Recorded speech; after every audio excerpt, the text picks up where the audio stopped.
Detail के साथ ये बात बता दी कि जो बिलावल साहब की कल प्रेस कॉन्फ्रेंस थी उसमें उन्होंने जो बातें कहीं वो एक अच्छी बातें थी, और उसके बाद उन्होंने ये कहा कि आज हमारी चीफ एग्जीक्यूटिव जो काउंसिल है उसके अंदर जो भी आज मशावरत हुई है, जो भी सिफारिशात आई हैं, वो हम पीडीएम के सामने रखेंगे और उसके बाद एक मुश्तरका फैसला होगा। तो पहले हम उनको मौका देंगे कि वो पीडीएम के इजलास के अंदर फर्स्ट को वो अपनी सब बातें रखें, उस पर हम डिस्कस करेंगे और इंशाअल्लाह ताला पीडीएम उसमें मशावरत के साथ डिसीजन लेगी। मैडम ये फरमाएं कि 85 में जो पीपल्स पार्टी कह रही है कि हमने बाइकाट किया तो मुस्लिम लीग बना ली थी ज़िया-उल-हक ने, फिर बीबी शहीद हुई थी तो मियाँ साहब ने बाइकाट का ऐलान किया था, फिर पीपल्स पार्टी ने उनको कायल किया, आप कायल हो गए। अब भी पीपल्स पार्टी ये चाह रही है ज़मीनी इलेक्शन भी लड़ें, इस्तीफे भी न दें, सेनेट इलेक्शन भी लड़ें, तो क्या आप उनके साथ अब भी कायल हो जाएंगे माजी की तरह या पीडीएम के साथ जाएंगे? क्या ये टर्निंग पॉइंट होगा या कम का इजलास जो है पीडीएम के लिए? देखें, मैं अभी जो मफरूज़ात हैं उन पे कुछ कहना नहीं चाहती। पहले मैं बिलावल भुट्टो साहब से ख़ुद और आई एम श्योर बाकी पीडीएम की जमातें भी ख़ुद फर्स्ट को सुनना चाहेंगी कि वो क्या कहते हैं और क्या बात वो पीडीएम के सामने रखते हैं। एक दफ़ा पूरा उनका मौक़िफ़ उन्हीं की ज़ुबानी पीडीएम के इजलास में जब हमारे सामने आएगा और उस पर फिर मुशावरत होगी, जो सबका डिसीजन होगा। जब उन्होंने कह दिया कि जो पीडीएम का डिसीजन होगा वो हम सबका डिसीजन होगा, तो जाहिर है पीडीएम एक दूसरे की सुनेगी भी, बात को समझेगी भी, आगे लेकर चलेगी भी, और जो भी फैसला होगा वो बाहमी मुशावरत के साथ होगा। इस पे उस पर पहले से कोई कयास आराई करना जो है वो मेरे ख्याल है कि वो मुनासिब नहीं है। ख्वाजा आसिफ की गिरफ्तारी पे पीडीएम का कोई वाज़ेह बयान नहीं आया, तो क्या पीडीएम इस हवाले से एहतजाज करना चाह रहा है? तो मरीम साहब देखिए, ख्वाजा आसिफ साहब की जो गिरफ्तारी है वो उसी का तसलसल है इंतकामी सियासत का, और जिस तरह हमारी मौजूदा जाली हुकूमत बतौर एक हथियार के नेब को इस्तेमाल कर रही है, और माजी में भी उसने इस तरह की गिरफ्तारियाँ की हैं, छापे मारे हैं, सियासतदानों की तौहीन की है, उनकी तजलील की है, और फिर मीडिया के ज़रिए पहले उसका ट्रायल होता है। जब तक सच झूठ का पता चलता है तब तक उस बेचारे की सियासी कैरियर को मीडिया के ज़रिए तबाह कर दिया जाता है। इस रविश की हम मजम्मत भी करेंगे और इस पर हम अमली तौर पर रद्द-ए-अमल के लिए भी इस पर मुशावरत करेंगे। ऐसा नहीं है कि आराम से लोगों को पकड़ते चले जाएं और हम खामोश रहेंगे।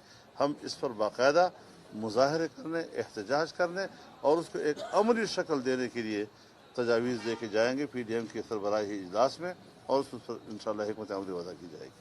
मैडम, आपने दावा किया कि जज अरशद मलिक साहब ने आपके घर में जाकर नवाज शरीफ साहब से माफ़ी मांगी है कि मैंने आपके साथ और आपकी बेटी के साथ गलती की है, तो क्या आपको तो सजा हुई थी लंदन फ्लैट्स केस में, वो कैसा जज बशीर के साथ, तो वो अरशद मलिक साहब ने फिर ये बात की होती? नहीं, अरशद मलिक साहब ने मियाँ साहब के बारे में ये बात की थी, मियाँ साहब के बारे में। अच्छा मैडम, ये भी बताइएगा कि वफाकी वज़ीर दाखिला शेख रशीद कहते हैं कि वो नवाज शरीफ का पासपोर्ट जो है वो कैंसिल करने जा रहे हैं, इस हवाले से क्या बताएंगे? ये कौन बोल रहा है खुदा के लहजे में? वक्त इंशाअल्लाह ताला इनकी रौनक पे खाक डालेगा, और मियाँ साहब का पासपोर्ट मनसूख अगर होगा तो 22 करोड़ अवाम का जो सपोर्ट है वो है मियाँ साहब का पासपोर्ट। सारी दुनिया देखे कि एक 3 दफ़ा के वज़ीर आज़म के साथ ये स्टेट जो है वो किस तरह का सलूक कर रही है। शेख साहब ने आज ये भी कहा था कि गिरफ्तारी हुई है जो ख्वाजा आसिफ की, एक बड़ी गिरफ्तारी होने लगी है, जो आपके इर्द गिर्द लोग होते हैं, तो किस तरफ इशारा कर रहे हैं? मैं नहीं जानती, मुझे नहीं पता। मैं कैसे पता होता है पहले? ये उनको सबको पता होता है, वो सब इकट्ठे ही चलते हैं इसी काम में। अच्छा मैडम, आपके अपनी पार्टी की राय क्या है? ज़मीनी इलेक्शन में जाना चाहिए, हिस्सा लेना चाहिए या नहीं देना चाहिए? इंशाअल्लाह ताला इसका ऐलान जो है वो पीडीएम के प्लेटफॉर्म से होगा। हमारी अभी कोई हतमी राय नहीं है, हम लोग इसको डिस्कस करेंगे इंशाअल्लाह ताला, और जो सबका डिसीजन होगा वही हमारा डिसीजन होगा। ठीक है, आज किस किस को लाइन पे लिया था? सिर्फ मियाँ साहब थे लाइन पे, क्योंकि मुस्लिम लीग नून ही थी यहाँ पर, तो मियाँ साहब थे लाइन पे। पीडीएम का फ्यूचर जमहूरियत है, मुल्क में आइन की बालादस्ती है, और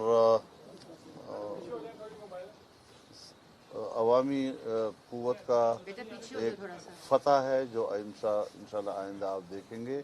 हम बड़े नज़रियाती अंदाज के साथ इस वक्त मुज्तमे हैं और इसी अंदाज के साथ हमने आगे बढ़ना है।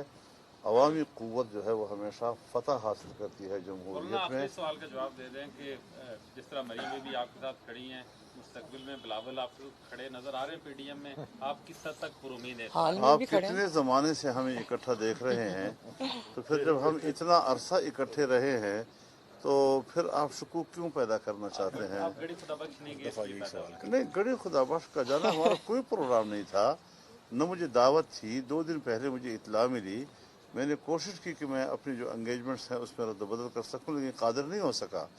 उसके बाद जमात ने शिरकत की है, अब्दुल गफूर हैदरी साहब, उनके साथ हायरिंग एक बड़ा वफद वहाँ गया है। और फिर जब मैं कारसाज का उनका इवेंट था उस पर शरीक हो सकता हूँ, मुल्तान में जब उनका जलसा है और जब मैं तासीस में शरीक हो सकता हूँ, तो बीबी के हवाले से जलसे में हमें क्यों शरीक नहीं हो सकता? लिहाजा इस किस्म की चीज़ें जो है ये सियासत में किसी जलसे में गए। अब आप मुझे बताएं, मर्दान के जलसे में अगर बिलावल साहब नहीं आए तो किसी ने महसूस किया? 3-4 जलसों में अगर कोई शरीक हो जाता है, हमारा फैसला है कि वो काफ़ी है। तो इस तरीके से चलता रहता है। काफी कार्रवाइयाँ की जा रही है, गिरफ्तारियाँ की जा रही है, क्या मजीद कार्रवाइयाँ मुतवक्के हैं आपको लगता है? किसकी? जैसे कि गिरफ्तारियाँ, ख्वाजा आसिफ को गिरफ्तार कर लिया, क्या मजीद भी लोगों को गिरफ्तार किया जा देखिए, ये गिरफ्तारी ये एक छोटी सी बातें हैं। अब बड़े इनकलाब की तरफ हम जाना चाहते हैं। हमने उनके गिरेबान में हाथ डाला हुआ है। वो हज़ार कहें एहतसाब एहतसाब एहतसाब, लेकिन मैं आपको कहना चाहता हूँ कि उनका एहतसाब गैर मुअस्सर हो चुका है। अब वो हमारे एहतसाब के शिकंजे में हैं। अब वो अपने आने वाले मुस्तकबिल की फिक्र तो करें। अगली गिरफ्तारी आपकी होगी तो फिर क्या बनेगा पीडीएम का? अगली बड़ी गिरफ्तारी अगर मौला फजलुर रहमान की होगी तो ये अगर नहीं होगा इंशाल्लाह, अगर पे शिकस्त खा जाएंगे वो। मुझे नहीं पता उसका जी। मिल गया ना जवाब। जब नॉन इश्यूज को इश्यूज बनाएंगे तो यही जवाब मिलेगा।